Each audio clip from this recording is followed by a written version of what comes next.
Yeah, hello guys, Cloudie here, checking in with the updates and patch notes for the May 19th patch, which was just dropped on the game today. The patch is massive, a whooping 30 gigs, and there is plenty of stuff to talk about, so let's just get right into it.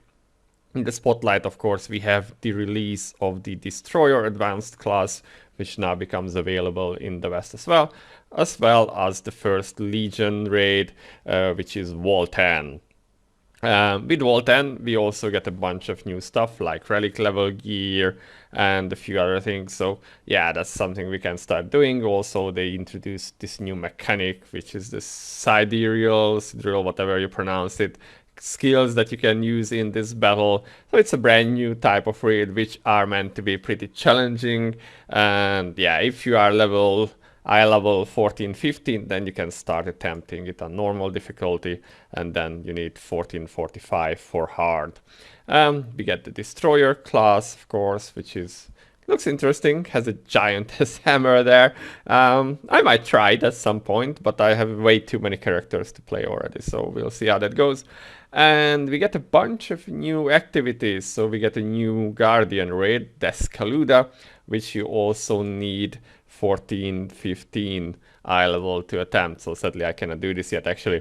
We get Challenge Guardians. So this is something that existed in Korea for a while, I believe. Basically, these are slightly more challenging versions of the Guardian raids. There should be like 3 of them each week, and they will be like rotating or one of them will be rotating out every week, so you can try different challenges. They will have different rewards from the normal Guardian raids, and they will be all different challenges. And they will apply the skill of farming effect, so you get like normalized into this battle, which means that you can just outgear it. You actually have to play well to be able to get these, and the rewards are roster bound, so you cannot just do it on every character, which is fine with me because I would probably go crazy if I had to do it with all my alts. Let's see what else we have. Guild activities improvement, so we're getting new stuff to actually do with the guild. Until now it was mostly just like a passive stuff, or like you could find people to do things with, do some quests, get some bloodstones and such. But now they are introducing Island Siege, so this will be a PvP guild activity where you fight other guilds. So my guildies have been preparing for this for some time now, and this will have some additional options, such as like Naruni Island Racing, Snowpeng Island, Snowfight, and PvE competition on Alt Eisen Island. That's gonna be interesting. And rewards are like gems, accessories, ability stones, and so on. So that's good. The raid match, so you will have to you will be able to challenge a boss called Silmail Devourer. You will have a limited time to cooperate with your guild and quickly destroy this boss. The faster you kill, the more you move up in the guild ranking. So this is like a PvE challenge, aiming to kill a boss as fast as possible, which will then give you some rewards, I guess. Yeah, so that's good stuff. Looking forward to be able to have more of a community with the guild, and not just be inactive in the guild that you are, which also means that you kind of want to have an active guild with active players, not just a bunch of alts and such. But we'll see how these things go. Let's see, so Southern is getting some new stuff like the Chaos Dungeons, starting from 1415 all the way up to 1475. To do this, you will have to complete a quest in order to be able to participate in them, which will also need stuff to do. So to participate in the Chaos Gate and the secret dungeons, you will require also 1415, so that's the new entry level. And there is a ghost ship as well, which is also 1415. Hard mode for I'm not sure what Chaos Line is now right now. I guess I will have to look what exactly this one is, but this also needs 1415. And then there will be a new field boss at the Thunder Wings, which was already there in the Adventure Tome, but you couldn't face it yet. And the item level for this one will be, or recommended item level, so not required, recommended, will be 1460, but you can challenge it at a lower level. Now, we are getting KFC Island, I mean Wild Wings Island. So here you will be writing the crispy golden chicklings, which you need to clear like in waves, and the faster you kill, the more waves you get, and then you get more coins. So this is some even stuff that will give you like rapport chests, books, honing materials, fions, card packs, and silver, and more. So interesting stuff. Okay, store updates. So Neria's wardrobe. So this is, they are saying, is a limited time skin shop that should be around for a month, I think. Yeah, they say that.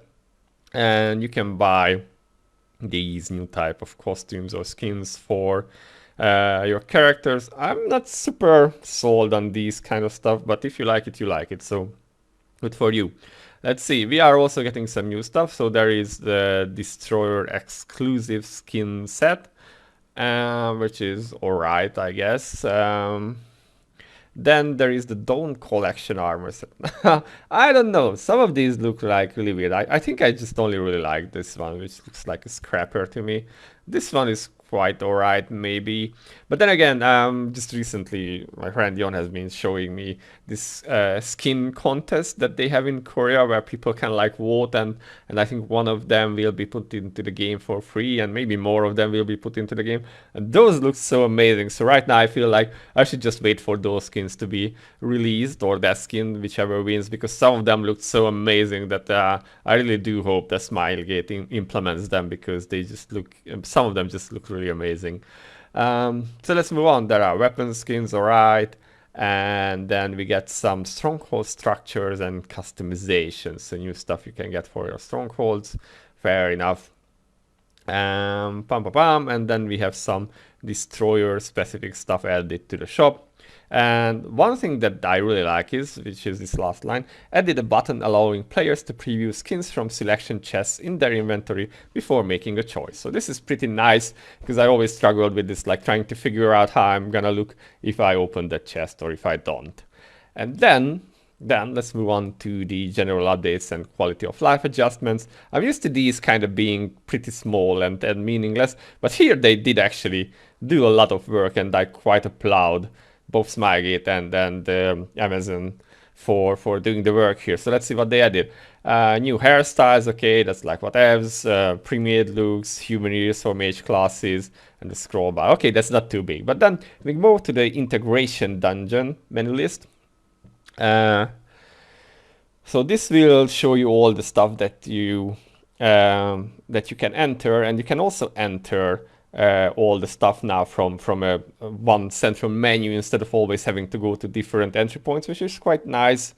And you can also, by pressing escape, you can view your participation status for all these contents in one place, which means this is something I often struggle with my odds, that I do not know if I have done everything, especially if I need to relook for something because an event is starting, or a field boss, or I just need to do something else. And then I'm always like wondering, like, have I done this? Do I need to go? And then I have to keep logging around from my characters and try and find out what I'm still missing for the day. Like I probably forgot all my reports yesterday. Oh, whatever. Okay, so yeah, so this is a good thing. It will be easier to see what you have done for the day and what you haven't yet.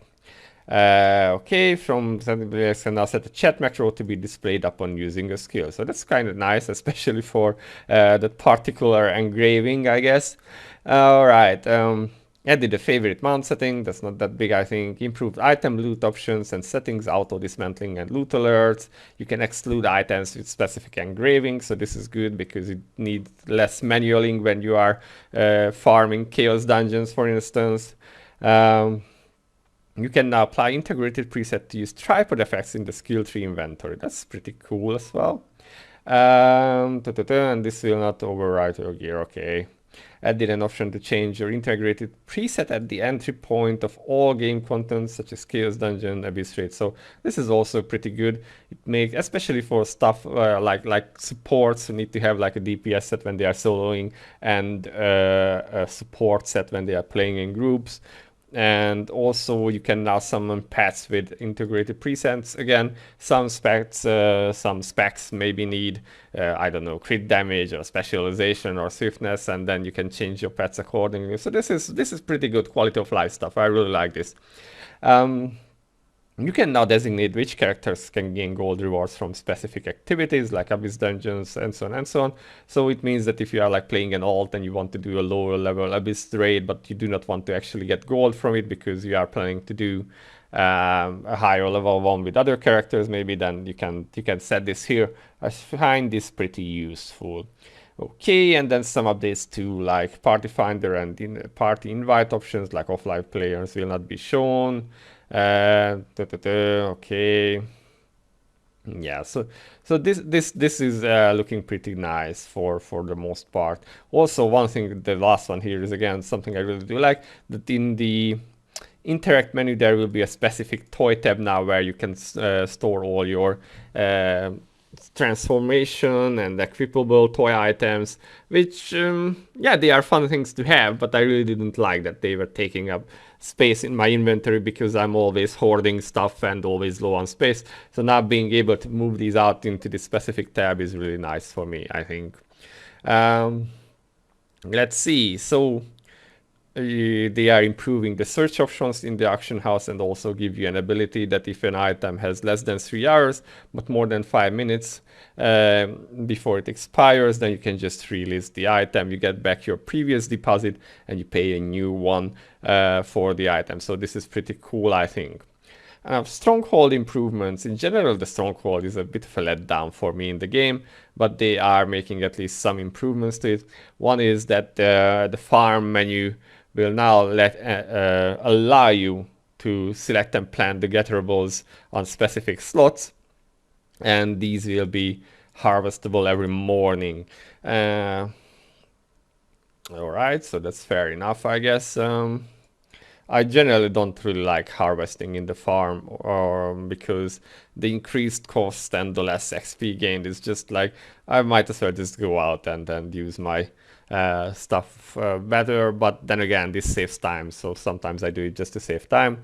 You can also harvest splendid getterables, but of course you need to have the required research level that, so this will give more rewards. Also, mastery skill and passive perks provided by trade skills do not apply the boss here, and you also cannot complete Una's task here in the Stronghold.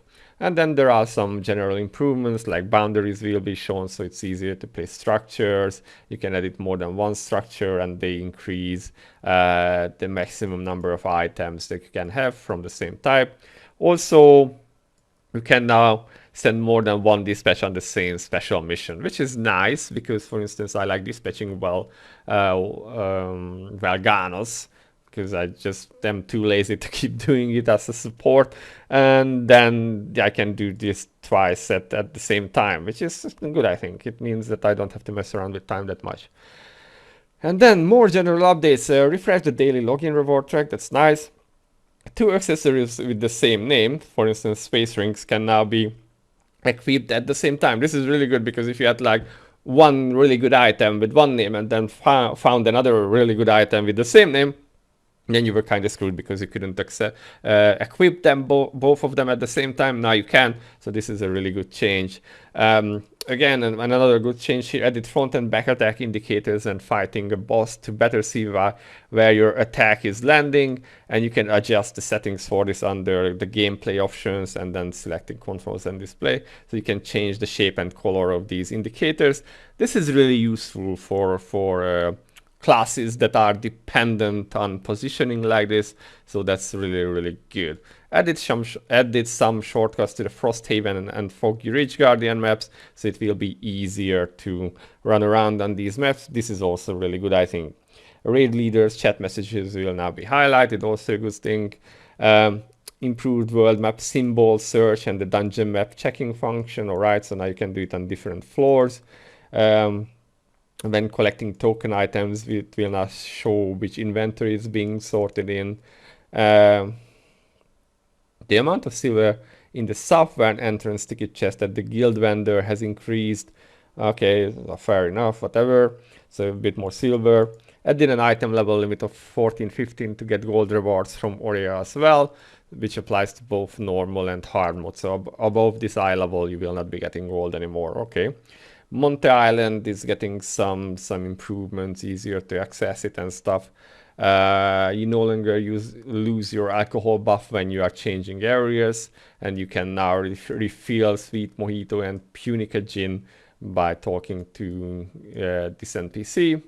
And with the relic items that we are getting from Legion race, there comes a quality upgrade NPC that is being added to all major cities, where you can pay gold to have a chance to upgrade the quality of your relic gear. So you no longer need to... Yeah, this is good stuff. I don't know if you can reroll a relic gear like you did with Legendary. We'll see how exactly these are being obtained. But then with this NPC, you can try and increase the quality of your gear, which is one way of min-maxing. Cooldown time for Sniffer Dog, for excavating has been decreased, okay. Then the minimap will close in some stuff. So these are less, yeah, we have mentioned the button here. Vendor items which purchase limits have been exhausted will now be moved down in the list, and the vendor, that's also good. And then some improved controller stuff. Okay, so then at the end of the notes, there is a big ass class balancing update. There is a big update to PvP where Smilegate was saying that damage reduction skills are too powerful, and they say that PvP is boring. I don't know, I liked having damage reduction skills, and that stuff wasn't just being one hit all the time. I don't really like that kind of PvP. So now they are saying that some skills will be changed to only apply 65% damage reduction. And the following skills have been changed to reflect this. So Paladin, Gunlancer, Bard, War Dancer, and Soulfist are affected by these changes. I guess it's a general nerf to supports in PvP. One big nerf that they do change here, and this affects everyone, is a change to Conviction and Judgment.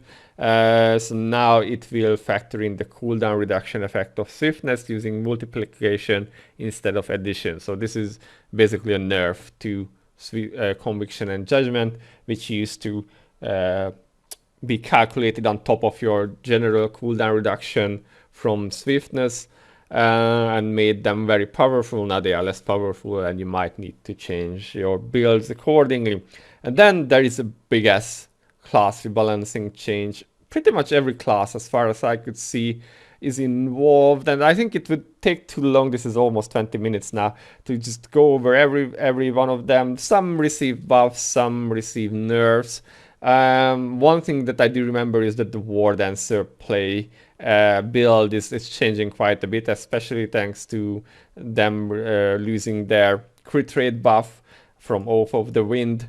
That's pretty sad actually, because it massively changes how they need to be built and played, I think.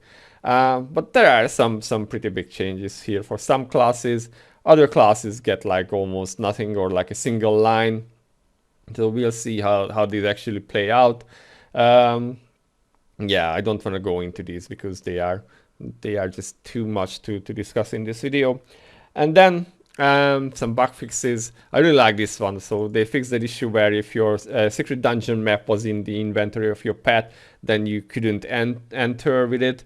I'm a hoarder. All of my maps are actually in my pet inventory, so I always had to like keep pulling them out when I was doing maps with people. So I like this change. And then there are some other stuff that are being updated. One thing that I really liked here was that they should fix the timers in the Adventure Island menu to reference the UTC time in our region, and that the server time should be displayed properly for events coming up in the calendar and stuff. So this is the patch, guys. Again, this is like almost 20 minutes now of non-stop talking, so I have to call it here because my throat is dying, and along with it my voice. yeah, and also I can't wait to actually play the game. Not gonna lie, I really wanna just get into it and get to see all these stuff, or try and get to them anyhow. Excited to see the new stuff, the Valtan raid, the new Guardian raid and stuff, and the challenge Guardians and events. So yeah, I'm pretty hyped. I hope you are too. If you have any questions or comments, leave them in the comment section below. And this has been Cloudie for now. I'll see you in the next one. Bye bye.